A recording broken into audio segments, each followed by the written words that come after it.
정치권 관심 뉴스 짚어보는 포커스 나이트 시간입니다. 오늘은 박원석 전 정의당 의원 그리고 최수영 정치평론가와 함께하겠습니다. 어서 오십시오. 십니까?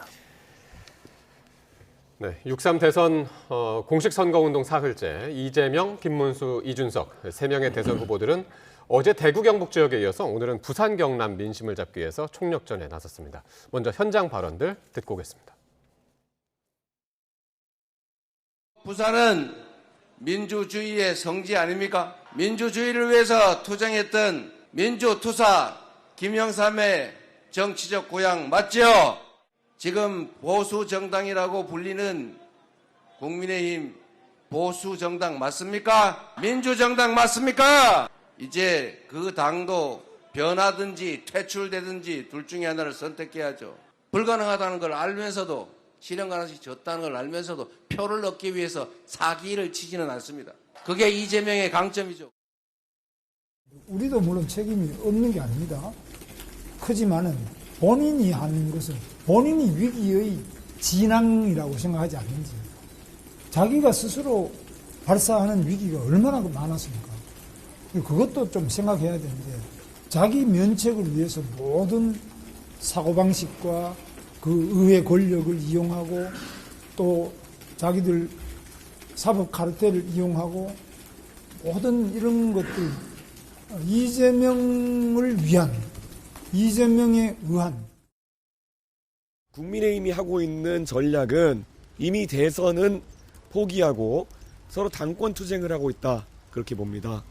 그리고 한편으로는 우리가 지금의 어떤 정치적 상황 속에서 거의 무조건 2등 이하를 할 수밖에 없는 김문수 후보보다는 파란을 통해 가지고 1등도 할 수 있고 3등도 할 수 있고 열려있는 이준석을 통해 가지고 새로운 바람을 일으켜야 된다, 그런 생각을 합니다. 이재명 후보가 내세우는 포퓰리즘이라든지 급진적인 정책이 우려되는 유권자라고 하신다면은 확실한 2등 후보인 그런 김문수 후보가 아니라 파란을 일으켜가지고 1등 할 수 있는 후보.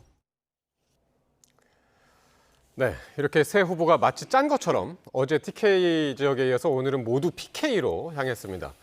민주당 입장에서는 지금 선거운동 사흘째, 그러니까 경기로 치면 홈 경기가 아니라 어웨이 경기 사흘째 치르고 있네요, 지금. 아무래도 지금 보수가 많이 흔들리지 않습니까? 네.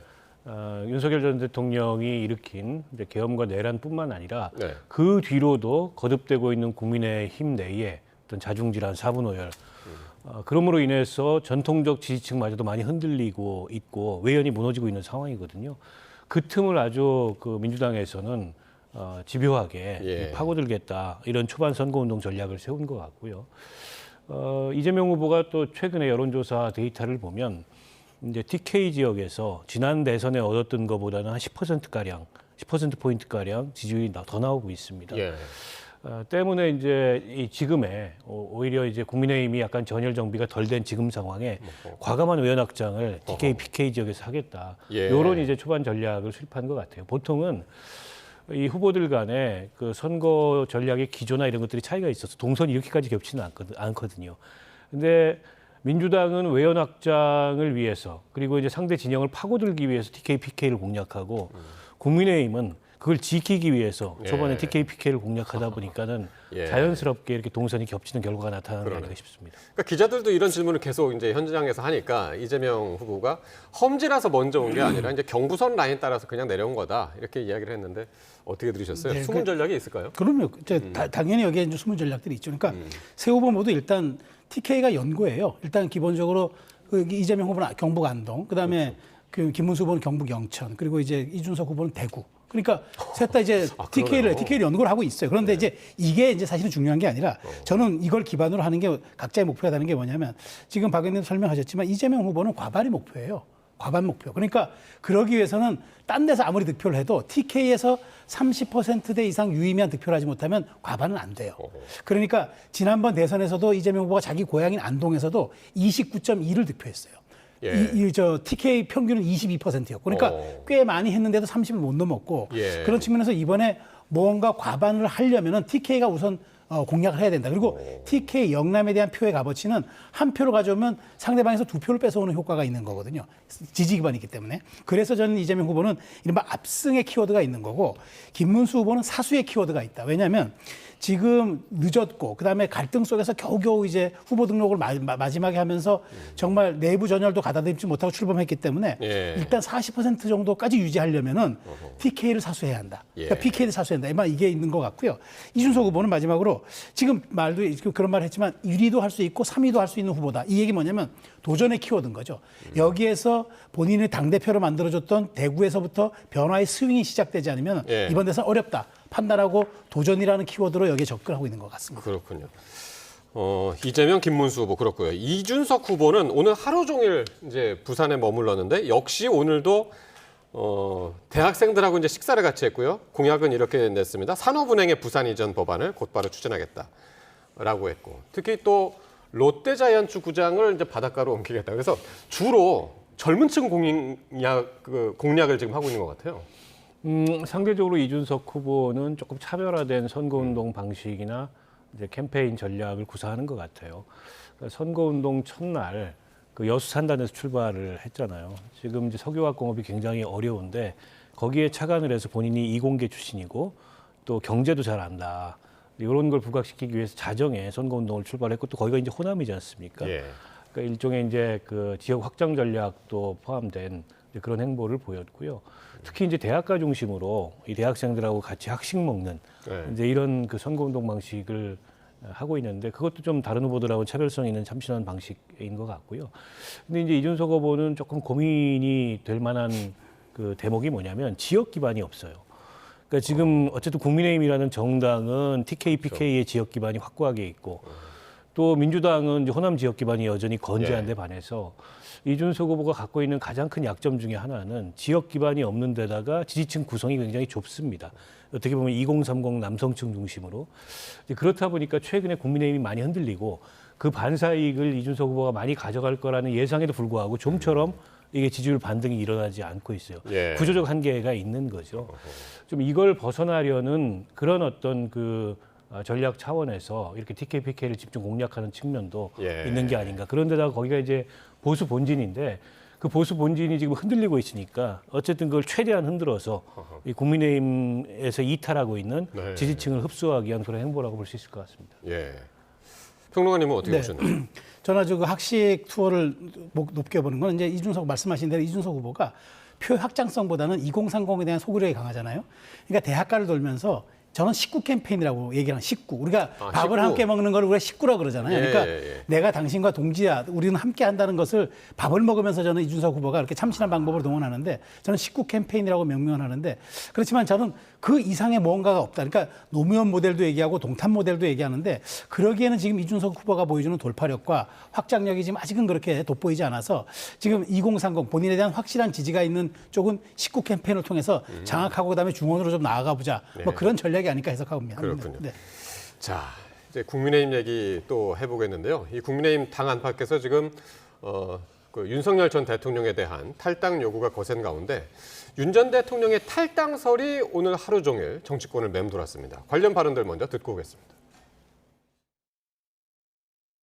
대통령이 희생적인 결단을 먼저 하는 거예요. 대통령이 나를 밟고 가라. 내가 알아서 그 당을 나가겠다. 그러면 그 어느 정도 반명 빅텐트가 네. 가능하거든요. 윤석열 대통령 가장 가까운 측근의들이 윤석열 대통령을 좀 설득하고 있다. 그래요. 저는 뭐 그런 말들을 들어서 예.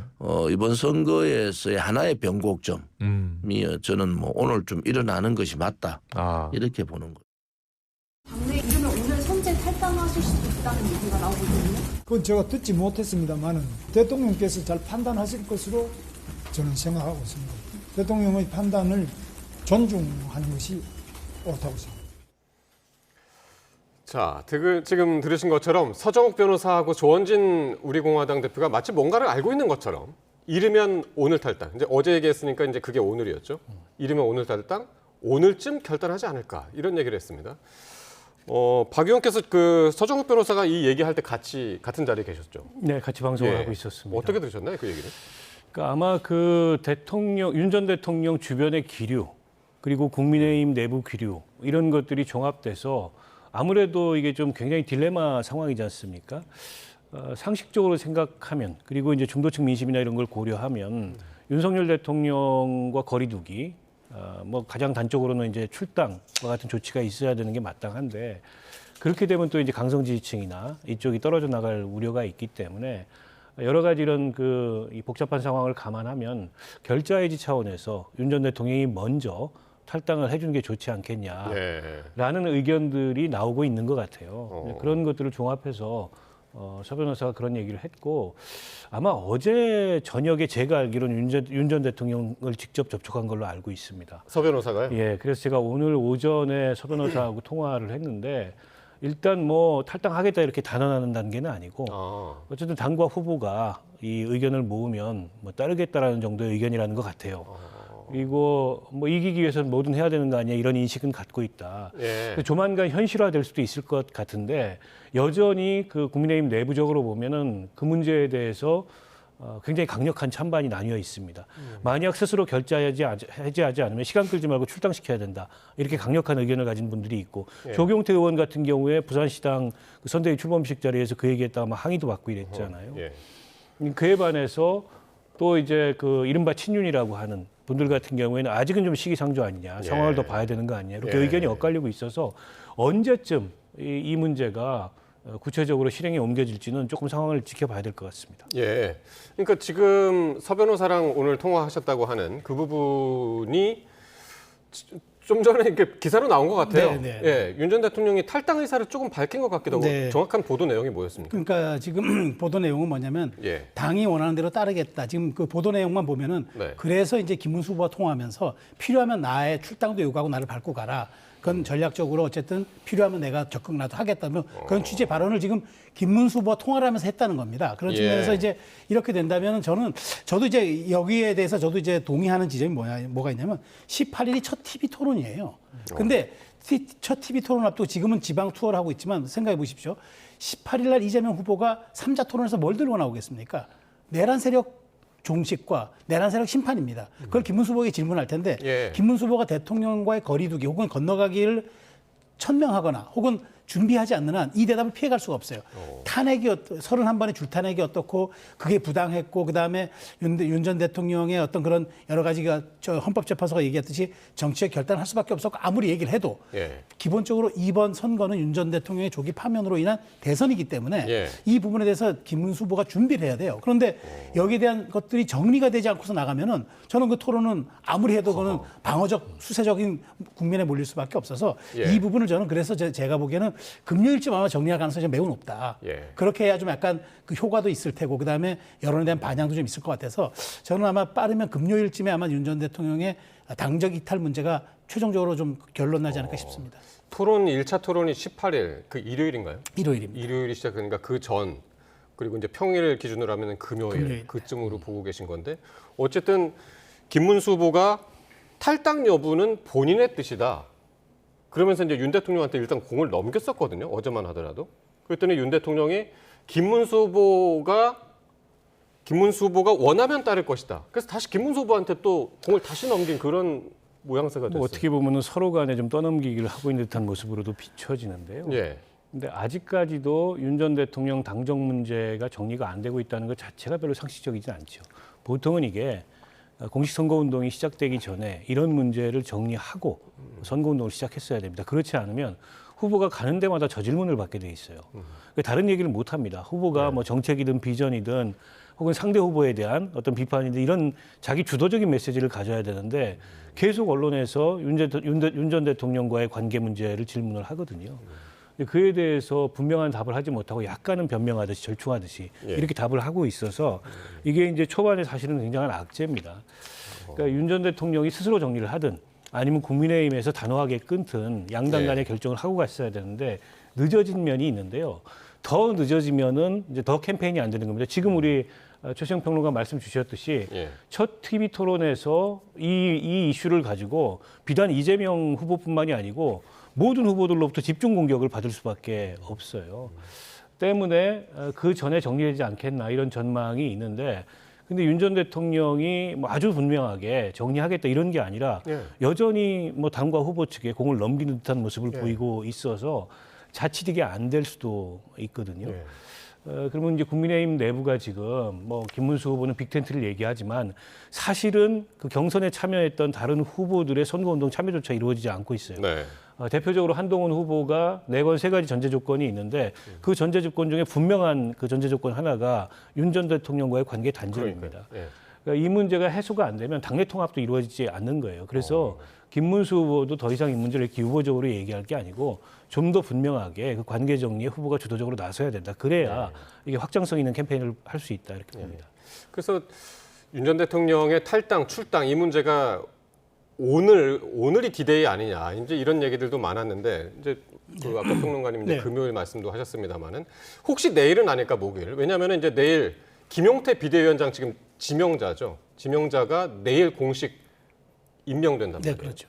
내일 무슨 메시지 당의 공식적인 입장이 나올까? 저는 거기에 그래서 맞습니다. 저는 그래서 이제 말씀하신 것처럼 지금 예. 내일 비대위원장 이제 인준을 받는 거잖아요. 전국위원회 열어서. 그러면 저는 그 영향이 있을 거라 보니까 그러니까 정식 임명됐기 때문에 예. 출당을 요구하는 거, 탈당을 요구하는 거죠. 요구하고 그것을 받는 형태가 되는 거죠. 그러니까 저는 목요일 날에서 목요일 날 이루어질 수도 있지만 아마 목요일 날 취임 일성으로 그걸 요구할 테고 예. 그렇다면 이제 윤 전 대통령이 하루 정도 숙고한 다음에 결단하는 형식. 그다음에 특히나 이제 김문수 후보의 얘기를 듣고 결단하는 형식. 예. 이렇게 가야 좀 약간 드라마틱하게 가지 않겠습니까? 그럴 경우에 저는 주말쯤을 기점으로 어떤 효과가 있냐면 일단 만일 그게 이루어진다 그러면은 예. 일단 반면 빅텐트가 칠 수 있는 명분이 하나 생기는 거고 두 번째는 이준석 후보와 단일화할 수 있는 선제 조건이 생기는 거예요. 그다음에 세 번째 지금 말씀하신 것처럼 한동훈 전 대표가 합류해서 캠페인에 다시 동참하는 예. 그 정치적 효과까지 있을 수 있기 때문에 예. 그렇다면 굉장히 이번 주에 목요일, 금요일은 중요할 수밖에 없다. 특히나 목요일은 이제 당의 대표 역을 하는 이제 그 김용태 위원장이 취임하면서 이 얘기를 아마 화두로 던질 거고 그다음에 이것을 김문수 후보라가 어떤 식으로 중간 그 다리 역할을 하면서 윤 전 대통령이 최종적으로 결단하는 모습 보인다면 저는 이게 주말을 기점으로 여론 전환에는 상당한 도움이 될 거로 생각이 됩니다. 그러니까 윤 전 대통령이 탈당이든 출당이든 어떤 식으로 이게 해결이 되면 내부 통합과 외연 확장 뭐 이런 것들이 동시에 해결될 수 있다. 이렇게 지금 말씀하셨는데. 바로 해결이 되지는 않을 거고요. 그 내부 통합이나 외연 확장을 위한 아주 필수적이고 기본적인 전제 조건 전제 하나가 조건 충족이 하나. 되는 거죠. 근데 이제 그것조차 충족되지 않은 상황에서는 뭐 빅텐트는 고사하고 이 당에 어쨌든 이른바 한동훈계조차도 선거운동에 참여가 안 되고 있는 상황 아닙니까? 김문수 후보로서는 사실은 후보 본인이 나서서 예. 본 선거운동을 시작하면서 진작에 했어야 되는데 워낙에 이제 김문수 후보가 그 윤 대통령 지지 기반에 의존해서 네. 경선도 치르고 후보가 됐기 때문에 그 이제 쉽사리 끊어내지 못하는 거예요. 근데 네.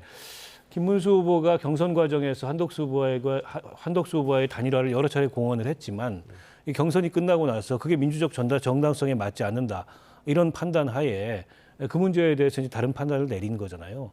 그리고 그게 결과적으로는 인정을 받은 거예요. 마찬가지로 윤 전 대통령 지지층에 기대해서 경선을 치렀다 하더라도 지금 후보가 됐습니다. 후보가 되면 더 큰 대의를 생각해야 돼요. 자칫 그런 어떤 작은 의리 뭐 이런 거에 집착하다가 대의를 그르칠 가능성이 있거든요. 예. 김문수 후보도 그런 점에 있어서 물론 이제 옆에 그 김용태 비대위원장이나 이렇게 당에서 좀 더 선명한 목소리를 내고 후보는 두루두루 통합하는 네. 이런 역할 분담이 이루어졌는지는 모르겠습니다만 선거 때 중요한 건 후보의 입입니다.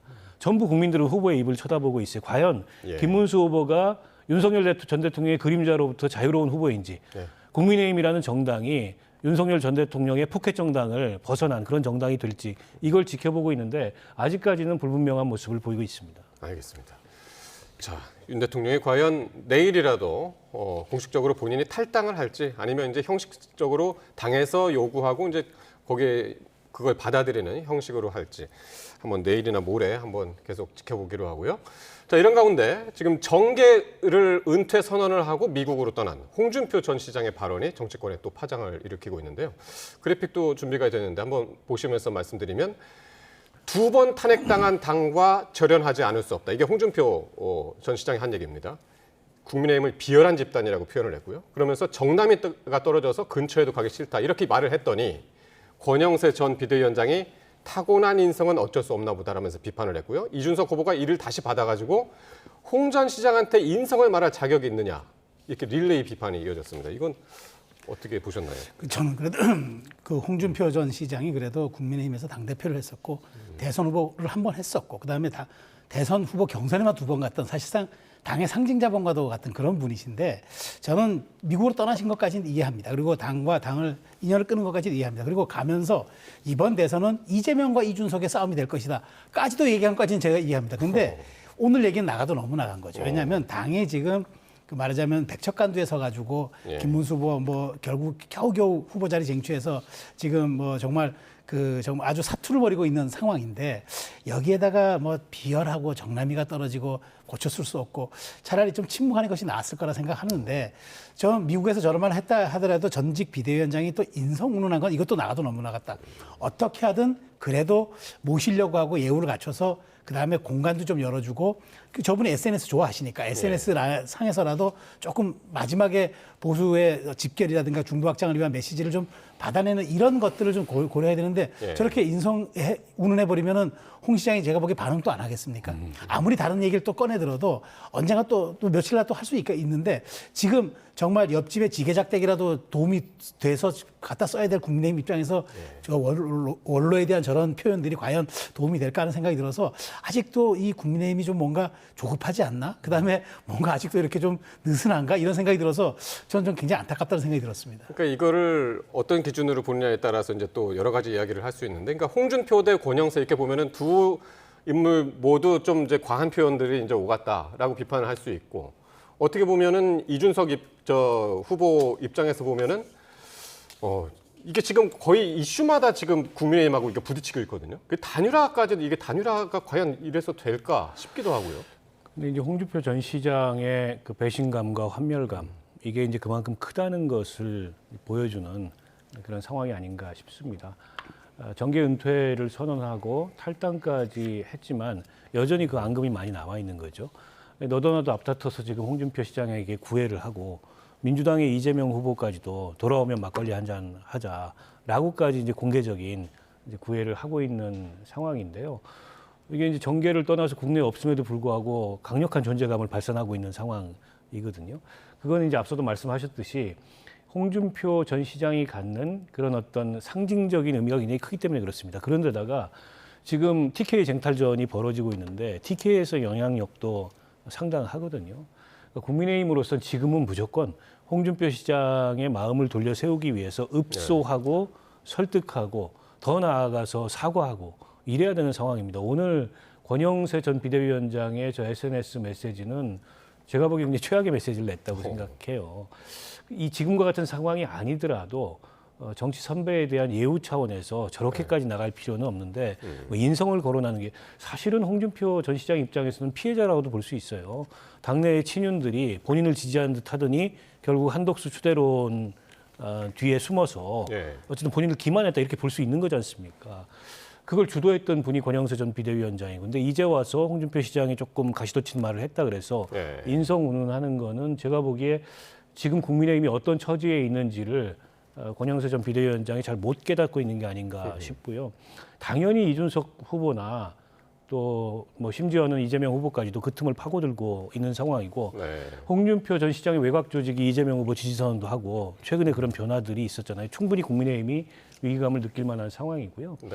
저는 이준석 후보를 자꾸 이제 단일화의 대상으로 놓고 최근 들어서 국민의힘에 흐르는 기류는 지지율에 따라서 힘으로 제압할 수 있다, 힘으로 흡수할 수 있다 이런 기류가 보이는데 마찬가지입니다. 이준석 후보에게도 단일화를 정말 하고 싶다면 과거에 이준석 후보를 축출했던 행동에 대해서 좀 진심 어린 사과 성찰 이런 걸 하고, 그리고 이준석 후보도 한동훈 전 그 대표가 내걸었듯이 비슷한 전제 조건을 갖고 있는 거거든요. 결국 계엄 탄핵의 강을 건너야 되고 윤석열 전 대통령과 단절해야 되고 그런 조치를 선제적으로 취하고 나서 최소한 손을 내밀어야 되는데 그런 거 없이 무조건 반 이재명만 내세우면 다 함께 할 수 있다. 근데 이제 과연 그게 동의할 수가 있겠습니까? 그러니까 보수 표심에 지금 약간의 흩어짐, 그리고 이제 이준석 후보와의 단일화, 요 얘기를 계속 한번 해볼 텐데, 우리 YTN 여론조사를 보면서 한번 이 이야기 계속 했으면 좋겠는데요. 한번 볼까요? 예, 차기 대선 가상 3자 대결 제일 오른쪽 그 수치를 보시면 이게 요번 5월 11일, 12일 거쳐서 조사한 건데 이게 이제 김문수 후보로 확정된 이후에 수치죠. 이재명 후보 46, 김문수 후보 33, 이준석 후보 7 이렇게 나왔습니다. 자, 그리고 계속 보여주실까요? 예, 가상 양자 대결로 하면 그 단일화를 전제 조건으로 해서 이재명 49, 김문수 38 이렇게 나오고요. 가상 3자 대결. 근데 요게 이제 중도층만 놓고 봤을 때 49대 24대 11 이렇게 나와서 김문수 후보가 중도층만 놓고 보면 조금 이제 내려가는 수치로 볼 수 있고요. 요거는 가상 3자 대결이긴 한데 연령대별로 본 겁니다. 일단 20대만 놓고 보면은 이재명 30, 김문수 21, 이준석 22. 20대 표심에서 확실히 이준석 후보가 많이 지금 이제 그 눈에 띄는 그런 부분이 나타나고 있습니다. 자, 이런 상황에서 이거를 어떻게 해석을 해야 될까요? 여러 가지 좀 얘기를 할 수 있을 것 같습니다. 그렇죠. 근데 저는 한 세 가지만 말씀드리려고 그래요. 첫 번째가 뭐냐면 이 지표가 보여주고 있는 거는 지금 이재명 후보는 그러니까 정당 지지율에서 민주당에 나타나고 있는 지지율을 더 상위에서 지금 흡수하고 있다가 되는 거고요. 김문수 후보는 갖고 있는 자신의 정당 지지율마저도 아직 최대한 흡수 못했다. 그러니까 지금 보수층에 지리멸렬해 있는 보수층의 지지를 아직까지도 완전하게 가져오지 못했다는 방증으로 보면 됩니다. 그러니까 이재명 후보는 지금 과반을 노릴 수 있는 지금 근거들 계속 마련하고 있는 거고 예. 지금 그 김문수 후보 입장에서는 이 33, 최소한 30대 후반까지 지형을 넓히지 않으면은 보수층까지도 수렴하지 못했다는 지금 그 한계를 드러내고 있는 거고요. 예. 이준석 후보는 그럼에도 불구하고 여권의 이 내용에 대한 반사이익을 아직도 얻지 못하는 지지층에 좀 역설에 갇혀 있다. 이렇게 보면 될 것 같습니다. 이게 첫 번째 분석이고 두 번째 분석은 전 뭘 말씀드리고 싶냐면은 중도층을 아까 봤었잖아요. 근데 이제 이 후보가 여기서 두 자릿수까지 올라갔어요. 근데 만일 이제 단일화를 할 경우에 그렇다면 저는 여기서 높이 보는 거는 만일 이준석, 그러니까 김 후보로 단일화할 경우에는 이준석 후보 표가 거의 안 올 수밖에 없는 상황이 돼버리는 거예요. 근데 오히려 이준석으로 단일화해버리면 예. 김문수 표는 다 갈 수가 있는 그 지금 지표를 보여주고 있는 거기 때문에 이게 아마 나중에 단일화 과정에서도 고민이 될 겁니다. 그러니까 두 사람이 합한다 하더라도 예. 이게 사실상 과연 시너지가 나느냐 마느냐에 대한 지금 부분들이 중도층의 저 지표로 나타나기 때문에 예. 무조건 물리적으로 그냥 합친다고가 중요한 게 아니라 어떠한 명분으로 어떤 과정을 거쳐서 합해내느냐가 더 단일화의 중요한 관건이 되고 있다가 지금 여론조사 흐름에서 나타나고 있는 중요한 포인트라고 저는 생각합니다. 예. 그래서 저는 반명 단일화라는 그 어떤 슬로건, 프레임이라는 게 굉장히 퇴행적이라고 생각해요. 그런 걸 내세워서는 이게 이제 일종의 화학적 결합이나 아니면 단일화의 시너지 이런 게 안 나타난다고 봅니다. 이 단일화 혹은 이제 그 연합이라는 게 어떤 지향점을 가지고 어떤 가치에 기반해서 어떤 비전을 보여주느냐 이게 있어야 되거든요. 그게 승리하는 연합이 되려면. 예. 근데 누구를 막기 위해서 단일화를 하겠다. 굉장히 공학적인데다가 퇴행적이기까지 하기 때문에 이준석 후보를 지지하던 그 지지층은 단일화한다고 했을 때 고스란히 김문수 후보로 안 갈 수밖에 없습니다. 그런 식의 단일화에 동의하지 않기 때문에. 예. 더군다나 이준석 후보의 지지 기반이 2030 젊은 연령대에 있거든요. 근데 그분들 같은 경우에 그런 정치공학에 동의하지 않을 가능성이 굉장히 높아요. 그래서 반명 단일화 그 이상의 어떤 뭐 가치, 비전에 따른 연합이 있어야 되는데 지금 그런 게 전혀 없습니다. 그러니까 국민의힘에서 후보도 그렇고 국민의힘 어쨌든 이 선거운동을 하는 모든 사람이 다 반명 단일화만 그 앵무새처럼 외치고 있는데 예. 그런 걸 가지고서는 단일화의 시너지 효과를 거두기도 어렵고 그게 이기는 단일화가 되기 어렵다 이렇게 보고요. 그리고 그런 류의 단일화에 이준석 후보가 응할 리가 없다. 그거는 정치인으로서의 자기 가치를 반감시키는 일이거든요. 이준석 후보 이번 대선만 하고 정치 그만둘 사람이 아니고 이번 대선 이후에 오히려 보수 재편에 키를 본인이 잡겠다. 이런 지금 야망을 갖고 있는데 저런 공학적인 단일화에 섣불리 응했다가 자칫 본인의 이제 미래 정치적 가치마저도 예. 갉아먹는 그런 결과를 초래할 수 있기 때문에 국민의힘이 지금까지 얘기하고 있는 방식에 단일화에 응할 가능성은 거의 없다. 예. 저는 그렇게 전망합니다. 그러니까 이제 이런 형식 그 국민의힘에서 요구하는 그런 단일화, 그거를 이제 강압적 단일화라고 표현하면서 청년층이 가장 싫어하는 것이라고 그랬고 김용태 비대위원장 지명자는 아마 이준석 후보가 국민의힘 대선 승리를 확신이 들면 먼저 연락이 올 것이다. 그렇게 해서 아마도 내일 김용태 비대위원장 지명자가 내일 임명이 되는 순간 조금 전에 이야기했던 그 윤 전 대통령의 탈당 문제 그리고 이준석 후보와의 또 단일화 문제 여기에 대해서 이제 어떻게 메시지를 낼지 지금 궁금한 그런 상황입니다. 자, 그리고 오늘 국회에서는요 법사위가 상당히 바빴습니다. 먼저 사법부 대선 개입 청문회를 열었는데 조희대 대법원장 등 대법관 전원이 이제 불참한 가운데 오늘 조희대 특검법이 상정이 됐습니다. 국민의힘에서는 이제 의회 독재, 사법 탄압 이런 팻말을 들고 이제 항의를 하는 네. 그런 모습도 보였단 말이에요. 근데 조희대 특검법 이건 좀 과해도 너무 과했다는 생각이 듭니다. 물론 뭐 이번에 통과시키지는 않을 거예요. 왜냐하면 대선이라는 뭐 중차대한 허들이 있는데 이걸 가지고 중도층의 반감을 살 리는 없고 일종의 약간 협박용으로 쓰고 있는 것 같고. 근데 실질적으로 뭐 대권을 잡으면은 뭐 거부권 행사가 불가하기 때문에 통과시킬 수도 있겠죠. 근데 조희대 특검법이 갖는 이유가 뭡니까? 결국 유죄 취지 판결 내린 것에 대해서 정치권이 오히려 이제 민주적 통제라고 하면서 사법부를 통제하는 것 아니겠습니까?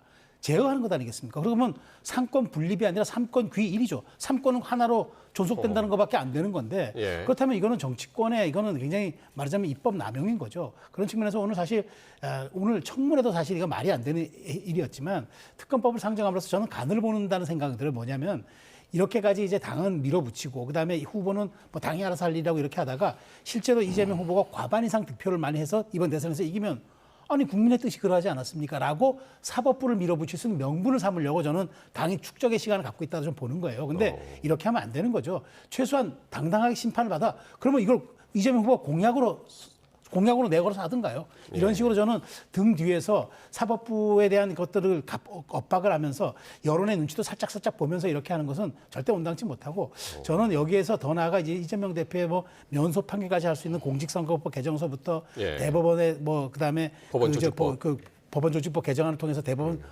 수를 늘린다든가 이런 식의 것들도 정말 저는 이재명 후보가 얘기하는 통합과 중도의 메시지라면은 이재명 후보도 법률가이기 때문에 이런 점들은 딱 한마디로 제어해 주는 것이 저는 오히려 중도 확장에 도움될 수 있다고 말씀드리겠습니다. 그러니까 지금 말씀하신 것처럼 공직선거법 개정안도 오늘 법사위를 통과를 했는데 요거는 허위사실 공표죄 요건에서 행위를 빼는 그런 법안이었잖아요. 그 내용을 좀 잠깐 좀 소개 좀 한번 해주시죠. 공직선거법 250조에 보면 그 허위 사실로 처벌되는 여러 가지 사유들이 있습니다.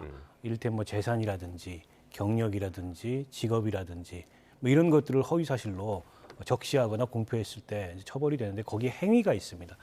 근데 이제 행위라는 것은 사실 너무 이 범위가 광범위하고 포괄적이기 때문에 이게 귀에 걸면 귀걸이, 코에 걸면 코걸이가 될 수 있다라는 비판이 이재명 후보 사건 이전부터 있어 왔던 게 사실이고요. 2015년도에 공직선거법을 한 차례 개정하면서 예전에는 인격도 있었습니다. 도대체 인격에 관한 허위사실을 공표한다는 게 무슨 의미냐. 논란이 굉장히 커서 그 인격이라는 조항은 빠졌어요. 마찬가지로 다른 나라의 공직선거법상의 허위사실 공표와 유사한 그런 입법례를 살펴보더라도 이렇게 광범위하게 후보자를 처벌할 수 있는 조항은 없기 때문에 이건 좀 손질이 필요하다 이런 그 논의가 있어 왔던 게 사실이고요. 그 연장선에서 이걸 이제 폐지함으로써 이렇게 되면 이제 이재명 후보의 재판은 면소가 될 가능성이 높죠. 그래서 민주당에서는 아예 그 헌법 84조에 따른 이제 재판 정지 가능성이 높긴 하지만 더 분명하게 어쨌든 이 지금 공직선거법에 대해서는 일단 입법적인 보완을 하자 이런 취지에서 법 개정안을 통과시킨 걸로 볼 수 있을 것 같습니다. 그러니까 지금 이게 법사위를 통과한 거잖아요. 법사위 통과했고 그 다음 단계가 본회의를 통과해야 되는 거고 그게 이제 정부로 넘어가서 정부 국무회의에서 이거를 공표를 해야 된단 말이에요. 근데 이번은 못하죠. 왜냐하면 이번 대선 전에 그 본회의가 안 잡혀 있어요. 그렇기 때문에 이번에는 아마 본회의를 통과하지 않을 겁니다. 그러니까 아마 그러니까 법사위에 계류시켜 놨다가 저는 이제 본회의에 상정법안 해놨다가 본회의 열리에 통과시키겠죠. 근데 저는 여기서 한 세 가지만 짧게 좀 지적하고 싶은 게 뭐냐면 첫 번째 이 공직선거법 개정안요 행위 빼는 거 이거 저 면소 판결 나잖아요. 이건 이해 충돌 소지가 있습니다. 만일 이 법안이 존속돼서 이재명 후보가 만일 여기에서 유죄 판결을 받는다면은 당선이 무효되면 그때 들어왔던 비용들 다 토해내야 됩니다. 민주당이.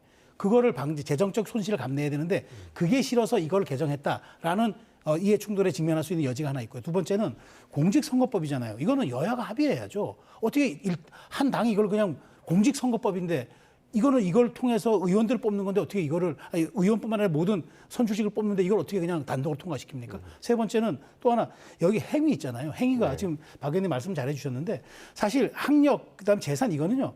속일 수가 없어요. 이건 뭐 거의 이거는 뭐 검증이 다 되는 거고 나중에 금방 또 드러나기 때문에 근데 행위는 내가 지난 4년간 국회에서 이러이러한 행위를 했습니다. 라고 한 걸 다 거짓말해서 의정 보고서에 넣은 거 이거 누가 그러면 잡아냅니까? 그러니까 이런 점들이 있기 때문에 민주당이 제가 보기에 전략적으로 이걸 추진하는 것 같은데 이걸 이렇게 졸속으로 처리해서는 안 된다. 최소한 이거는 법사위를 통과하더라도 여야 합의 과정을 다시 한번 거칠 필요가 있다고 봅니다. 그러니까 지금 계속 이제 뭐 본회의를 통과하더라도 그 이후에 이제 정부에서 보통 대통령이 이제 거부권을 행사하고 다시 와서 다시 거기서 이제 끝나버리는 뭐 이제 그런 절차를 거쳐왔었는데 이번에는 정말 정부가 만약에 바뀌게 되면 다음 대선을 통해서 정부가 바뀌게 되면 이게 그대로 그냥 통과가 되는 법안이기 때문에 이것도 이제 끝까지 봐야 될 것 같고요.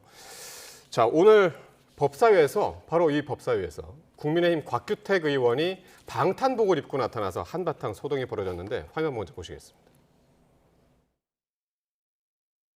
요즘 이재명 후보가 방탄복을 입고 다녀서 저도 비슷한 옷을 입고 와봤습니다. 아무도 자기를 해치려고 하지 않는데 스스로 피해자 프레임을 만들어가지고 방탄복을 입고 다니고요. 이재명 후보가 입고 다니는 방탄조끼, 방탄복, 그것도 본인을 스스로 마치 사법 피해자라는 프레임을 만들기 위한 그런 쇼에 불과하다 하는 것을 말씀드립니다.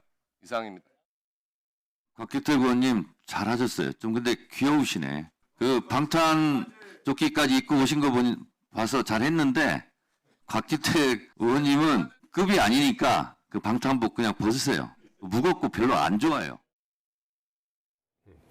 국민의힘 곽규택 의원 요즘 그 방탄복을 입고 유세에 나선 이재명 후보를 겨냥한 퍼포먼스였는데 어떻게 보셨나요? 글쎄요. 근데 뭐 사실 저 얘기는 이제 이재명 후보를 잘 공격하기 위해서 그러니까 너무 표를 얻기 위해서 방탄복 쇼를 하는 것 아니냐. 실제 대선 후보 경호가 아주 세게 이루어지고 있는데 그런 위험이 있겠냐 하는데 근데 그럼에도 불구하고 저는 어찌됐건 뭐 저런 퍼포먼스를 통해서 오히려 그 우리가 대선 후보 경호에 대한 얘기를 지금 이렇게 한마디 할 수 있는 기회가 되는 거잖아요. 정말 지금 엄중한 시기이기 때문에 경호에 대해서는 완전히 기회합니다. 그러니까 방탄조끼가 아니라 방검복이라도 있고 방탄유리라도 해서 대선 기간에는 어떠한 불상사도 발생돼서는 안 됩니다. 그러니까요. 지금 이재명 후보 유세장에 손거울도 등장했고 방탄풍선도 등장했다던데. 그 이재명 후보 신변 위협에 관한 여러 가지 제보들이 있고 또 지지층의 그런 걱정 같은 게 있는 것 같아요. 그렇다 보니까는 평소보다 이 경호에 훨씬 더 이 주의를 기울이고 만전을 기하는 게 아닌가 싶은데요. 어쨌든 지금 뭐 이재명 후보뿐만이 아닙니다. 출마한 모든 후보들의 이제 경호와 안전이라는 거는 이 대선 기간 중에 매우 중요한 그런 사안이기 때문에 그에 대해서 여러 가지 가능한 모든 방비책을 세우고 대비하는 거는 저는 뭐 지나치지 않다고 생각을 해요. 아마 이제 국민의힘에서는 방탄복 그냥 입으면 되지 굳이 그걸 유세 현장에서 입는 모습까지 노출시켜가지고 그걸 통한 뭐 지지층 결집이나 뭐 이런 걸 하려고 하냐라는 비판인 것 같은데요. 저는 뭐 그 정도는 있을 수 있는 일이기 때문에 그걸 가지고 또 뭐 국회 와서 저렇게 퍼포먼스까지 하고 그러는 거는 요즘 여야 사이가 워낙 안 좋다 보니까 이런 일들이 빚어지던데 어쨌든 안전에 관한 사항은 더군다나 실제 테러가 있었잖아요. 그건 너나 할 것 없이 주의를 기울이는 게 좋다고 봅니다. 남은 20일 모든 후보들 안전하게 유세 현장에서 있기를 바라겠습니다. 지금까지 박원석 전 정의당 의원 그리고 최수영 정치평론가였습니다. 두 분 고맙습니다.